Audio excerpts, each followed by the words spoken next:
நாடாளுமன்ற தேர்தல் முடிவுக்கு எதிராக ஓபிஎஸ் உள்ளிட்ட 3 பேர் சென்னை உயர்நீதிமன்றத்தில் மனு தாக்கல் செய்கின்றனர். கூடுதல் விவரங்களை வழங்குவதற்காக செய்தியாளர் கிருஷ்ணமூர்த்தி இணைப்பில் காத்திருக்கிறார். கிருஷ்ணமூர்த்தி, இது தொடர்பான மேல் விவரங்கள். வணக்கம். தேர்தல் வழக்கு தாக்கல் செய்ய விருதுநகர் தேமுதிக வேட்பாளர் விஜயபிரபாகரன் மற்றும் ராமநாதபுரம் சுயேட்சை வேட்பாளர் ஓ பன்னீர்செல்வம், திருநெல்வேலி பாஜக வேட்பாளர் நயினார் நாகேந்திரன் உள்ளிட்டோர் சென்னை உயர்நீதிமன்றத்துக்கு தற்போது வருகை தந்திருக்கிறார்கள்.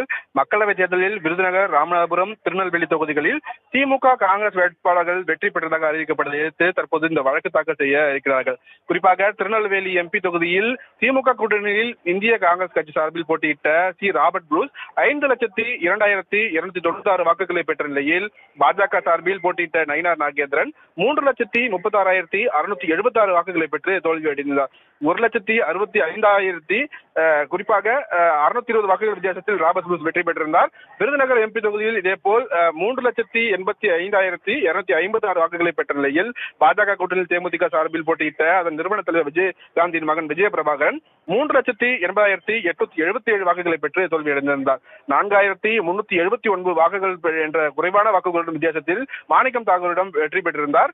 இதனில்தான் தாங்கள் தோல்வியடைந்ததாக அறிவித்த இந்திய தேர்தல் ஆணையத்தின் முடிவுகளை ரத்து செய்து தங்களின் வெற்றியை பெற்றவர்களாக அறிவிக்க வேண்டும் என கோரிக்கையுடன் ஓ பன்னீர்செல்வம், நயினார் நாகேந்திரன், விஜயபிரபாகரன் ஆகியோர் சென்னை உயர்நீதிமன்றத்தில் தற்போது தேர்தல் வழக்குகளை தனித்தனியாக தாக்கல் செய்து வருகை தந்திருக்கிறார்கள். அதற்கான மனு தாக்கல் நடைமுறைக்காகவும் மூவரும் தற்போது உயர்நீதிமன்றத்திற்கு வந்திருக்கிறார்கள் என்பதும் கூடுதல் தகவல். தாங்கள் வழங்கிய விரிவான தகவல்களுக்கு நன்றி கிருஷ்ணமூர்த்தி.